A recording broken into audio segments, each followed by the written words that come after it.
Exams भाई, ये वो कीड़ा है जो साल में एक ना एक बार तो आता ही आता है और हम सबके लेके जाता ही जाता है। भाई सुख, चैन, आराम, तुमको क्या लगा भाई? देखो, पढ़ने वाले बच्चों को इससे फर्क नहीं पड़ता, लेकिन जो हम जैसे बच्चे जिन्होंने पूरे साल बस होली खेली हो, उन्हें जरूर पड़ता है। भरी पिचकारी मारी सारा रारा।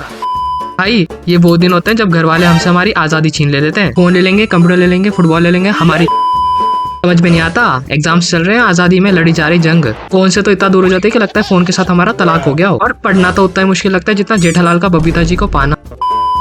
भाई घरों में तो इस कदर बंद हो जाते हैं जितना कि आदि मानव गुफाओं में। बिल्कुल वैसी फीलिंग आती है यार। वो शिकार करने के लिए बाहर निकलते थे और मम्मी से खाना मांगने के लिए। कभी कभी तो लगता है वही ठीक था यार, रोज रात को झिंगालाला करके सो जाते थे। और ये किसने बोल दिया कि सुबह उठ के फ्रेश पढ़ाई होती है? हमें घंटा फ्रेश पढ़ाई होती है, आंखें सूजी पड़ी होती है, मुंह से बास आ रही होती है। और एग्जाम के स्ट्रेस में जो एक रात पहले होली खेली होती है भाई, उसकी वजह से जो सुबह उठ के कमजोरी आती है, ऐसा लगता है कि अकाल पड़ गया हो यार, भुखमरी हो गई हो। ये है क्या फ्रेश पढ़ाई? और भाई ये जो रिश्तेदार इन दिनों बीच में अपनी नाक घुसेड़ते हैं, हमारे बेटी के 90% आए थे, हमारे बेटी की 80% आए थे, तेरे बेटी की बहन की। ऐसे तो रिश्तेदार हमारे घर कभी नहीं आएंगे, लेकिन जब एग्जाम का टाइम चल रहा हो तब इन्हें बराबर हमारे घर का रास्ता मिल जाएगा।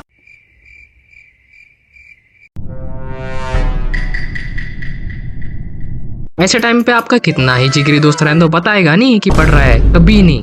ये अकेले अकेले अपना सारा सिलेबस खत्म कर देगा। फिर रिजल्ट के दिन इसे पूछो भाई इतने नंबर कैसे आए, तो बोलेगा भाई मन से लिखा था। मन से लिखा था? तू क्या एल्बर्ट आइंस्टाइन की दूसरी औलाद है?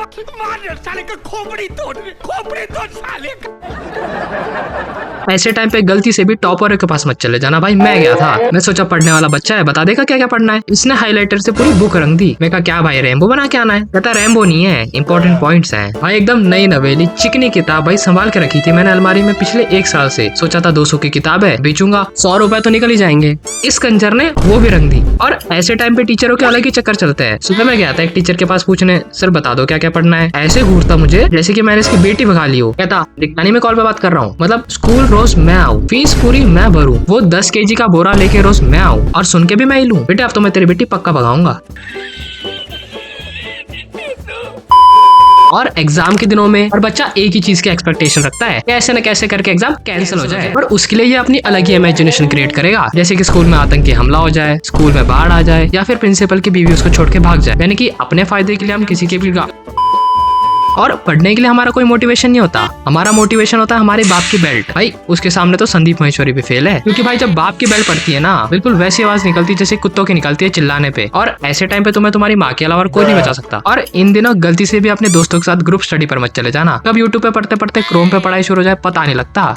Naughty America. Nobody does it better. Group study में स्टडी के अलावा सारी चीजें होती है। कभी कोई अरिजीत सिंह बन जाएगा तो कभी कोई माइकल जैक्सन। और वो ग्रुप का वो एक दिल जला आशिक जो बैकग्राउंड म्यूजिक में बेवफा चला के अपने दिल टूटने के सारे किस्से सुनाएगा। और गाने के फ्लो में इस बंदे ने भले एक लड़की से बात ना की हो, वो भी बोलेगा लड़कियां तो होती है ऐसी यार। और ग्रुप का वो एक सुट्टेबाज दोस्त जो तैयारी से अपने साथ ग्रुप के लिए सारे नशे लेके आया होता है, और जो पीते पीते ज्ञान पेल रहा होता है। भाई पीनी चाहिए, कंसंट्रेशन बढ़ता है। मैं उसको बोलने ही जा रहा होता हूँ, अबे पागल है क्या, अब पढ़ने के लिए इसका सहारा लेंगे क्या? तब तक तो बाकी तीनों जला भी ली होती है। ये लोग इतने हरामी, एक तरफ सारे बच्चे एग्जाम के लिए क्लिपबोर्ड, पेन, पेंसिल, स्केल, अपना सारा स्टडी मटेरियल लेके जा रहे हैं, और दूसरी तरफ ये हमारे कंजर हाथ हिलाते हुए एग्जाम में जा रहे हैं। स्टडी मटेरियल के नाम पे इन पे फर्रों के अलावा और कुछ नहीं है। और फर्रे ये नहीं कि हाथ से लिख के बनाए हो, ना ना ना ना, वहाँ भी मेहनत नहीं करनी, वहाँ भी प्रिंट किए हुए माइक्रो लेके जाने हैं। इनका एग्जाम के लिए एक ही टारगेट होता है, खुद के 33 नंबर पूरे होते भाई के कराने हैं। भाईचारा इतना ऑन टॉप की खुद के 33 के 34 नहीं होने देते, भाई पास हो जाना चाहिए बस। और लॉन्डे क्रिएटिव कम नहीं हमारे भाई, ऐसी ऐसी जगह से फर्रे निकालेंगे मैं तो यहाँ बोल भी नहीं सकता। टीचर भी बोलता है अभी तो मैंने तेरे हर जगह चेक किया, तो ये वाला फर्रा कहाँ से निकला? तो टीचर की तरफ स्माइल करते हुए बोलता है अब समझ लो ना कहाँ से निकला। भाई शर्म आया, बेच दी इन लोगों ने, कुछ नहीं है इनके पास। और भाई इन दिनों टेंशन तो बहुत सारी चीजों की होती है, लेकिन इंतजार बस एक चीज का होता है, कब हमारे रंग बिरंगे दिन हमारे पास वापस आएंगे। रोज रात को अपने निहायती फकीर दोस्त के साथ बैठ के यही प्लानिंग होती है, एग्जाम के बाद कहाँ और कितने मजे करने।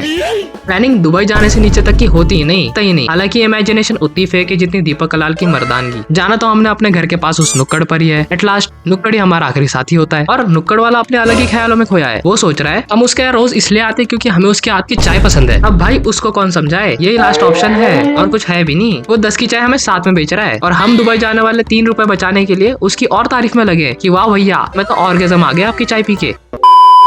लेकिन भाई मुझे तुम्हारे दोस्तों के बारे में तो नहीं पता। मेरे दोस्त तो इतने अमीर, कंजूस, फकीर, गवार। एक को तो बोला था कि तेरे घर के रास्ते में एक दुकान पड़ती है, मेरे लिए वहाँ से एक पेन लेके आ जाना। वहाँ जाके मुझे कॉल करता है कि भाई बॉल पेन चलेंगे। मैं कहा ठीक है भाई, 2 लेके आ जाना। कहता 2 तो नहीं है, 1 है। मैं कहा मतलब? कहता भाई सब्जी वाला मिला था एक रास्ते में, उसके पास देखा भाई पेन। तुझे कौन सा दिन भर के लिए चाहिए? नेम, क्लास, रोल नंबर लिख के दे देना, मैं इसको वापस कर दूंगा। मैं कहा सुन, तेरा बर्थडे कब आता है? कहता 15 फेब को। मैं कहा अंकल को कहना 15 मई को जो गलती करी थी वो वापिस ना करे।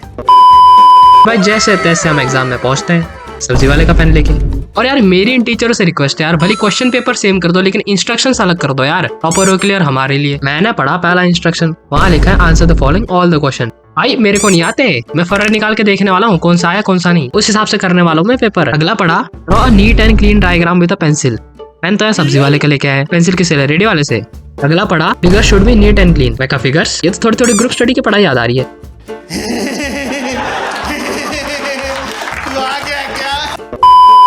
तो भाई बाकी बच्चों का पेपर डिपेंड करता है कि उन्होंने कितना पढ़ा है। मेरे और मेरे दोस्तों का पेपर डिपेंड करता है कि टीचर कैसा है और कहाँ बैठा है। अगर टीचर आगे बैठा है तो टॉप, अगर टीचर घूम रहा है तो लग गए। टीचरों को 10 मिनट के अंदर समझ में आ जाता है कौन सा बच्चा पढ़ने वाला है और कौन सा बच्चा निहायती गंवार है। इसलिए टीचर पूरे एग्जाम भर में मेरे दोस्त के साइड में खड़ा था।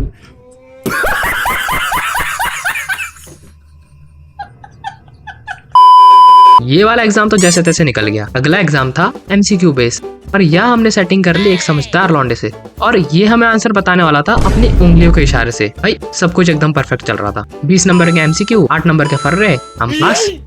हमारे समझदार लौंडे से हमने पहले का पहला आंसर मांगा, उसने अपना अंगूठा किया आगे। अब यहाँ आता है कहानी में ट्विस्ट। इसकी हमने उंगलियां नहीं देखी थी, इसके अंगूठे पे थी 2 उंगलियां। अब हम कंफ्यूज है कि आंसर A है या B है। मतलब भाई इस पूरी दुनिया में सबसे ज्यादा फूटी किस्मत जिसकी होगी ना, वो होगी हमारी। लेकिन हमारी किस्मत अच्छी हो सकती है अगर आप लोगों ने सबने चैनल को सब्सक्राइब कर दिया तो। कर दे यार, भाई नहीं है क्या? वो टेंशन हो रही है एग्जाम की? मैं मेरे साथ चल तू।